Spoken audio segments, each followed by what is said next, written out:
கண்களை மேலே பதித்து வைக்கின்றே, கால்களை வலைக்கு நீங்களாக்கி விடுகிறீர்.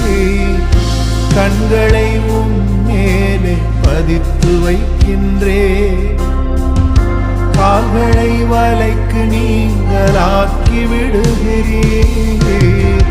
தடுமாறும் போதெல்லாம் கூப்பிடும் போதெல்லாம் கிருபையினால் என்னை தாங்குகிறீர். நான் தடுமாறும் போதெல்லாம் கூப்பிடும் போதெல்லாம் கிருபையினால் என்னை